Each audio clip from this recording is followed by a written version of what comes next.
Demand తగ్గట్ల beer ఉండాలి అని చెప్పి ఈ రాష్ట్రంలో అనుకుంటా ఒక సెక్రటరీ కమిషనర్ పోయి కంపెనీలకు వెళ్ళి బీరు బాగా తయారు చేయండి, ఎక్కువ స్టాక్ పెట్టండి అని చెప్పినటువంటిది స్వాతంత్రం వచ్చినప్పటి నుంచి ఇప్పటి వరకు ఒక సెక్రటరీ పోయి బీర్ కంపెనీకి తయారు చేయండి అని చెప్పిన సందర్భాలు అయితే కనపట్లేదు. తాగడానికి బీరు తాగడానికి విస్కీ తాగడానికి స్టాక్ ఫుల్ తయారు చేయండి అని చెప్తున్నారు. కానీ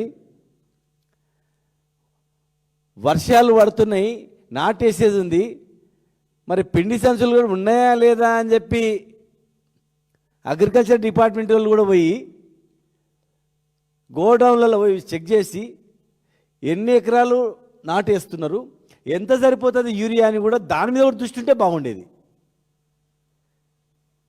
సేను కోతకొచ్చింది, మరి ఇన్ని వేల లక్షల ఎకరాలు వరి వేసిండ్రు, ఇంత ధాన్యం వస్తుంది, ఇన్ని క్వింటాల ధాన్యం వస్తుంది, దానికి సరిపోయేటువంటి బస్తాలు ఉన్నాయా లేదా అని కూడా చెక్ చేసి ఉంటే బాగుండే. కరెంటు పరిస్థితి ఏదుందని చెప్పి చెక్ చేసి ఉంటే బాగుండే.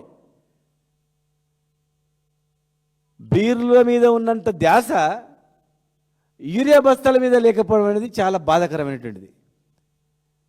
అగ్రికల్చర్ డిపార్ట్మెంట్ వాళ్ళు దాన్ని చెక్ చేయరు. వర్షాలు పడి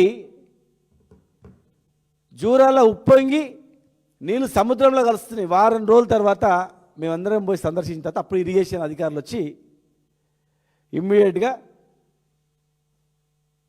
ఆ మోటార్లు చాలు చేసారు. కోయిల్ సాగర్ కానీ నెట్టెంపాడు కానీ భీమా ప్రాజెక్టు ముందు జాగ్రత్త అధికారులే, ఇరిగేషన్ అధికారులు ఎంత ఫ్లో వస్తుంది, అవుట్ఫ్లో ఎంత, ఇన్ఫ్లో ఎంత వదలాలి, మరి ఎట్లా లిఫ్ట్ చేసుకోవాలి అని దృష్టి పెట్టింటే బాగుండే. వరదలు వచ్చేటప్పుడు ఇరిగేషన్ అధికారులు పంపించారు, ఇరిగేషన్ ప్రిన్సిపల్ సెక్రటరీ పంపరు, అగ్రికల్చర్ సెక్రటరీ ఎరువులు ఉన్నాయా లేదా అని చూడరు. కానీ ఎక్సైజ్ సెక్రటరీ మాత్రము ప్రభుత్వం మీరు పోయి చూడండి పోండి అని పంపడం అనేది మరి ప్రభుత్వం ఏ దాని మీద దృష్టి ఉందో ఒక్కసారి అర్థం చేసుకోవాలి. మేము అధికారంలో ఉన్నప్పుడు బెల్ట్ షాపులు ఉన్నాయి, బంద్ చేస్తామన్నారు. బెల్ట్ షాపులు ఏర్లై పారుతున్నాయి, దాన్ని పట్టించుకోరు. ధరలు పెంచిండ్రు, ఎప్పుడు లేనన్నా ధరలు పెంచిండ్రు. ధరలు పెంచి ఇప్పుడు చాలా షాపులలో ఖమ్మంలో కానీ కొత్తగూడెం కానీ ఇటు గద్వాల వైపు కానీ వరంగల్ అర్బన్లో రూరల్లో కానీ ఎక్కడ కూడా మరి ఎంఆర్పి వైలేషన్ అమ్ముతున్నటువంటి దాన్ని పట్టుకోవట్లేదు. ఎంఆర్పి వైలేషన్ చేసి అమ్ముతున్నారు. ఒక వైన్ షాప్కు 10/10 ఉండాలి, 100 స్క్వేర్ ఓన్లీ ఉండాలి. ఎస్ఎఫ్టీ 10/10 రూమ్ మాత్రమే ఉండాలి, 100 స్క్వేర్ మీటర్ మాత్రమే ఉండాలి. కానీ ఇలా ఏ వైన్ షాప్లో కూడా 100 స్క్వేర్ మీటర్ కాదు, అర్ధ ఎకరము ఎకరము పెద్ద పెద్ద షెడ్లు వేసి బాజాప్తా ఒక పెద్ద బార్ మాదిరిగా జనతా బార్ మాదిరిగా నడుపుతున్నారు. ఆదాయాన్ని పెంచుకోవడం తప్ప వేరే మార్గం లేదని దాని మీద దృష్టి పెట్టింది. మీరు చెక్ చేయాల్సింది ఎక్సైజ్ డిపార్ట్మెంట్ వాళ్ళు, సెక్రటరీ కానీ కమిషనర్ గారు కానీ వైన్ షాప్ల దగ్గర చిన్నపిల్లలకి ఏమైనా ఇస్తుండ్రా చూడాలి. వైన్ షాపులు అనేటివి ఏమైనా అభ్యంతరకమైన ప్రదేశంలో ఉన్నాయని చెక్ చేయాలి. వైన్ షాప్ దగ్గర విచ్చలవిడిగా అప్పుడు బార్ అండ్ రెస్టారెంట్లకు పెట్టి తాపుతున్నా, లేకపోతే నామ్స్ ప్రకారం 10/10 ఉందని చూడాలా. ఎంఆర్పి వైలేషన్ ఏది ఉందని చూడాలా. ఏవైనా కల్తీ మధ్య మా షాపులు అమ్ముతుండ్రా లేదని చెక్ చేయాలి.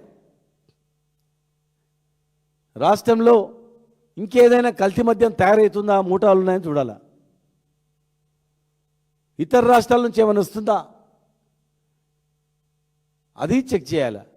కానీ బార్ షాపులలో డిస్టిలరీలలో పోయి ఎప్పుడో 3 నెలల తర్వాత జరిగిపోయేదానికి ఇప్పుడే ముడిసరికి ఉందా లేదా, తయారు కావడానికి మొత్తం స్టాక్ అవుతుందా లేదా, రెడీగా ఉండాలి, సరిపోయినంత ఉండాలి అని ప్రజలను తాగడానికి సరిపోయేటువంటిది ఇది మీరు చూస్తున్నారు. కానీ రైతులను చూస్తలేరు, మిగతా వాళ్ళని చూడట్లేదు. మీరు చూడాల్సింది హాస్పిటల్లో కూడా, హాస్పిటల్లో మందులు ఉన్నాయా లేదా అని చూడాలి. ఈ మందులు కాదు, బీరీ విస్కీ మందులు కాదు. హాస్పిటల్లో మందు పారాసెటమాల్ ఉందా లేదా, క్రోసిన్ సిరప్ ఉందా లేదా, ఆక్సిజన్ ఉందా లేదా, ఐసీయూ బెడ్లలో ఏమైనా కొరత ఉందా, ఇట్లా సెక్రటరీ, ప్రిన్సిపల్ సెక్రటరీ పోయి హాస్పిటల్ని చెక్ చేస్తే మేము సంతోషపడే వాళ్ళం. అగ్రికల్చర్ కమిషనర్ పోయి వ్యవసాయానికి సంబంధించిన చెక్ చేస్తే సంతోషపడే వాళ్ళం. హాస్టళ్లలో పోయి, హాస్టళ్లలో సెక్రటరీ ప్రతి హాస్టల్ని సందర్శించి విద్యార్థులు తినే ఆహార పదార్థాలు మంచిగా ఉన్నాయా లేదా, నాణ్యతమైన బియ్యము, పప్పు, ఉప్పులు ఉన్నాయా లేదా, వంట బరిగా ఉందా లేదా అని అవి తిని అన్నం తిని చెక్ చేస్తే బాగుండేది. చనిపోకుండా ఇప్పటివరకు దాదాపు 200 మంది చనిపోయారు, విద్యార్థులు చనిపోయారు. ఇంతమంది విద్యార్థులు చనిపోతే చనిపోకుండా ఉండడానికి ముందు జాగ్రత్త చర్యలుగా ప్రతి సెక్రటరీ, ప్రతి జిల్లా కలెక్టర్ ఒక్కరోజు ఒక హాస్టల్ సందర్శించి అందులోనే భోజనం చేయాలని చెప్తే ఎంతోమంది పేద విద్యార్థులు ప్రాణాలు బతికేటివి. హాస్టళ్ళు చెక్ చేయరు, గోడౌన్లు చెక్ చేయరు, వ్యవసాయానికి సంబంధించినటువంటివి హాస్పిటళ్ళు చెక్ చేయరు. కానీ డిస్టరీస్ ప్రభుత్వం ఆదేశించిందంటే నయం, మా అధికారులను పంపింది, మీరు టేస్ట్ కూడా ఉందా లేదా చెక్ చేయండి అని చెప్పలే. ఇంత విచిత్రంగా ఎక్కడ లేదు. దయచేసి చీఫ్ సెక్రటరీ గారు మేము చెప్తా ఉన్నాం, అయ్యా మీ అధికారులను బీరు కంపెనీలలో వెంబడి 3 నెలల తర్వాత బీర్లు బాగా ఎండాకాలం తాగుతారు కనుక దానికి సరిపోయేటువంటి బీర్ను ఫుల్ తయారు చేయండి అని చెప్పడం కాదు, మీ వ్యవసాయ అధికారులను పంపించండి. రేపు మళ్ళా కోతకు వస్తున్నాయి, సంచులు ఉన్నాయా లేదా, యూరియా ఉందా లేదా, కరెంటు పరిస్థితి ఏదైనా చూడండి, హాస్పిటల్లో చెక్ చేయండి, జిల్లా ఆసుపత్రిలో పంపించండి, హాస్పిటల్లో మందుల కొరతలు ఉన్నాయా లేదా అని చూడండి. బయటికి రాస్తున్నారు కొనుక్కొచ్చుకోమని, ఆ పరిస్థితి ఎందుకు వచ్చింది చూడండి. వెల్నెస్ సెంటర్స్ ఉన్నాయి, రిటైర్డ్ ఎంప్లాయీస్ మహబూబ్ నగర్లో మందులు అయిపోయినాయి, మూత పడుతుంది. దానిలో రిటైర్డ్ ఉద్యోగులకు సరిపోయేటువంటి మందులు, వాళ్ళ జీవితం సర్వం దారబోసి ప్రభుత్వంలో పనిచేసి రిటైర్డ్ అయ్యారు, వాళ్ళకి సరిపోయేటువంటి మందులు ఉన్నాయా లేదు చూడండి. ఎంప్లాయీస్ సరిపోయే వెల్నెస్ సెంటర్స్ చూడండి, పరిశీలించండి. తప్ప మీరు బీర్ కంపెనీల వెంబడి అధికారులను పంపించి బీరు టేస్ట్ చూడండి, బీరు ముడిసరికి చూపండి, బీరు తయారు చేయడానికి సిద్ధంగా పెట్టండి అనేది బాగలేదు. మీరు పంపాల్సింది షాపులకు పంపి చెక్ చేయించండి. ఎంఆర్పి వయలేషన్ పెరిగింది, విచ్చలవిడిగా మామూలు అయిపోయినాయి. విచ్చలవిడిగా కళ్ళు దుకాణంలో కానీ, వైన్ షాపులలో కానీ, బార్ షాపులలో కానీ అధికారులు చెప్తారు, మేము ఏం చేయాలి సార్, కింద ఇవాళ మేము కూడా పైన మాకు ఎంబడి పడతా ఉన్నారు, మరి ప్రజాప్రతినిధులు కొంతమంది ఉన్నారు, మాకు లెక్క పెట్టినరు, మామూలు లెక్క ఇంత ఇవ్వాలని అడుగుతున్నారు, మేమేం చేయాలని చెప్పి వాళ్ళు కూడా వాపోతూ ఉన్నారు. దాని మీద నిఘా పెట్టండి. డిపార్ట్మెంట్ పైన నిఘా సంస్థలు కూడా వీటి మీద దృష్టి పెట్టండి. దృష్టి పెట్టి అరికడితే బాగుంటుంది తప్ప ప్రిన్సిపల్ సెక్రటరీ పోయి బీర్ కంపెనీల వెంబడి తిరిగి బీర్లను ఎక్కువ ఉత్పత్తి చేయండి, టేస్ట్గా తయారు చేయండి అంటే అది ఏమైనా ఆరోగ్యమైన డ్రింకా? పోయి పాల కేంద్రాలు చెక్ చేయండి. ఇవాళ రోజుకు 55 లక్షల లీటర్ల పాలు వస్తున్నాయి, తెలంగాణ వ్యాప్తంగా అవసరాలు ఉన్నాయి. ఉత్పత్తి అయ్యేది 12 లక్షల పాలు మాత్రమే. 12 లక్షల పాలు మాత్రమే బర్రెలు సరిపోయి ఉన్నాయి, ఆవులు కానీ బర్రెలు కానీ. మరి మిగతా 30-40 లక్షల లీటర్లు పర్ డే ఎక్కడి నుంచి వస్తున్నాయి? అవి ఎట్లా కల్తీ చేస్తున్నారు, ఎక్కడ జరుగుతున్నాయి? కల్తీ పైన మీరు దృష్టి పెట్టండి, పాలపైన దృష్టి పెట్టండి, పసుపు పైన దృష్టి పెట్టండి.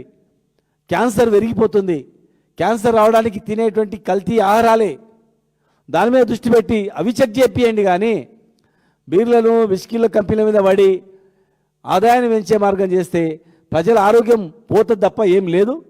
హాస్పిటల్ కూడా తనిఖీ చేయించే మార్గం చేయండి తప్ప వేరే లేదు. ఇటువంటివి ప్రయోగాలు చేయడం వల్ల ప్రజలలో చులకనేది తప్ప వేరే ఏం లేదు.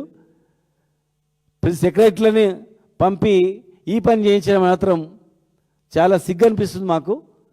ప్రభుత్వం కూడా మేము చెప్పిన దానిలో వాస్తవం ఉందా లేదు చూడండి. కొరత లేకుండా హాస్పిటల్ ఉన్నాయా? ఎన్ని ఇబ్బందులు పడుతున్నారు ప్రభుత్వ ఆసుపత్రిలో ఒకసారి గమనించండి. వెల్నెస్ సెంటర్లు కూడా మీరు జిల్లా కలెక్టర్ని ఎక్కడెక్కడ వెల్నెస్ సెంటర్స్ ఉన్నాయో ఎంప్లాయీస్కి సంబంధించినటువంటిది అవి చెక్ చేపియండి, సంతోషపడతారు. అంతే తప్ప బీర్ కంపెనీలు నెంబర్ దిగి టేస్ట్ చేసి చూడండి, చెక్ చేయండి అని చెప్పడం మాత్రం విచిత్రంగా ఉంది.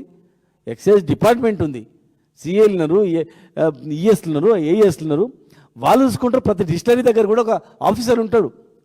ప్రతి డిస్టరీకి ఒక అసిస్టెంట్ ఎక్సైజ్ సూపరింటెండెంట్ కానీ సిఐలు ఆఫీసర్లు ఉంటారు, వాళ్ళు చూసుకుంటారు. మీరు చేయాల్సింది ప్రజా ఆరోగ్యం మీద దృష్టి పెట్టి మందులు సరిగా నకిలీ మందులు వచ్చినని నిన్ననే టీవీలో కూడా వచ్చింది. ఈరోజు డ్రగ్స్, కల్తీ డ్రగ్స్ను ఇక్కడనే హైదరాబాద్లో పట్టుకున్నారని చెప్పి కూకట్పల్లి ప్రాంతంలో లేకపోతే హైదరాబాద్ ప్రాంతంలో. అట్లా డ్రగ్స్ చెక్ చేయండి, నకిలీ మందులు చెక్ చేయమంటే మీరు ఈ మందులు చెక్ చేస్తున్నారు. ఎక్కడ లేదు ఈ దేశంలో ఎక్కడ కూడా ఒక ప్రిన్సిపల్ సెక్రటరీ పోయి మీరు బాగా తయారు చేయండి, మొత్తం స్టాక్ పెట్టండి అని చెప్పింది ఎక్కడ లేదు. అన్నీ చేస్తే సరే అనుకుంటారు, కానీ అన్నీ వదిలిపెట్టి రోగాలకు న్యాయం చేసే మందులు వదిలిపెట్టి రోగం రావడానికి కారకమైన మందులు తయారు చేయండి అని చెప్పడం అనేది మాత్రం చాలా విచిత్రంగా ఉంది. దయచేసి హాస్పిటళ్లను చెక్ చేయించాలి, హాస్పిటల్లో మందులు ఉన్నాయా లేదని, కొరత ఉందా లేదని చెక్ చేయాలి. భవిష్యత్తులో యూరియా కొరత లేకుండా అగ్రికల్చర్ డిపార్ట్మెంట్ అప్రమత్తం చేయండి. ఎస్సీ ఎస్టీ బీసీ హాస్టల్లో విద్యార్థులకు సరిపోయేటువంటి ఆహార పదార్థాలు ఉన్నాయా లేదా చూడండి, నాణ్యతమైన ఉన్నాయా సప్లై చేస్తున్నారా చూడండి. ముక్కుపోయిన పప్పు సప్లై చేస్తున్నారని చెప్పి దృష్టికి వస్తుంది. అందుకే రకరకాల రోగాలు వచ్చి చనిపోతున్నారు విద్యార్థులను కూడా మనం పేపర్లో చూస్తూ ఉన్నాం. దాని మీద దృష్టి పెట్టాల్సిందిగా మేము ప్రభుత్వాన్ని రిక్వెస్ట్ చేస్తున్నాం, డిమాండ్ చేస్తున్నాం. లేని పక్షాన ఏ ఒక్క విద్యార్థికి ఇబ్బంది అయినా మాత్రం ఎట్టి పరిస్థితుల్లో మేము ఊరుకున్నాం. ఎంతో కష్టపడి 1000 గురుకులాలు పెట్టి పేద విద్యార్థులు చదువుకోవడానికి, అందులో ఎస్సీ ఎస్టీ బీసీలే కాకుండా అగ్రకులాలు ఉన్నటువంటి నిరుపేదలకు కూడా ఒక అవకాశం ఇచ్చి మరి ఇన్ని గురుకులాలు ఏర్పాటు చేస్తే మీరు అవి చెక్ చేయకుండా బీరు బారు కంపెనీలను ప్రోత్సహించడం అనేది విచిత్రంగా ఉంది. ఇప్పటికే రేట్లు ఎక్కువైనాయి, పెంచిండ్రు, హై రేట్ పెంచిండ్రు. మరి వాయిలేషన్ అవుతూ ఉంది. ఎక్కడంటే అక్కడ ఎకరాల కొద్ది పెద్ద దాబాలు వేసి నడుపుతూ ఉన్నారు. మరి దానికి నిఘా సంస్థలు ఏవైతే డిపార్ట్మెంట్ ఉన్నాయో, విజిలెన్స్ ఏసీబీ డిపార్ట్మెంట్ ఉన్నాయో, మరి ఆ ఎకరాల కొద్ది వేసిన దాని మీద దృష్టి పెట్టి యాక్షన్ తీసుకోవాలి. ఉద్యోగులపైన కాదు, ఎవరు నిర్వహిస్తుంటే వాళ్ళపైన యాక్షన్ తీసుకోవాలి. ఉద్యోగులు రాజకీయ నాయకులకు భయపడి వాళ్ళు కాముండే పరిస్థితి ఉంటుంది. లేకపోతే ఆయన ట్రాన్స్ఫర్ చేస్తారు. అక్కడ సీఏ ఉన్నాడు, ఏఈఎస్ ఉన్నాడు. కనుక ఎవరు నిర్వాహకులు ఏ కండిషన్తో పెట్టినరో వాళ్ళ మీద యాక్షన్ తీసుకునేటట్లు చట్టంలో కూడా ఉంది. కనుక వాళ్ళ మీద యాక్షన్ తీసుకోండి. పోలీస్ డిపార్ట్మెంట్ కానీ మిగతా డిపార్ట్మెంట్ కానీ కమిషనర్లను, ఐఏఎస్లను, సీనియర్ ఆఫీసర్లను, సెక్రటరీలను ఇట్లా షాపుల మీద పంపి పెట్టడం అనేది బంద్ చేసుకోవాలి. చేస్తే అన్ని డిపార్ట్మెంట్లు చేయండి. అన్ని డిపార్ట్మెంట్ల సెక్రటరీలు ఆయా డిపార్ట్మెంట్లో ఇన్స్పెక్షన్కి పంపించి పటిష్టంగా చేయండి. మేము కూడా సహకరిస్తాం.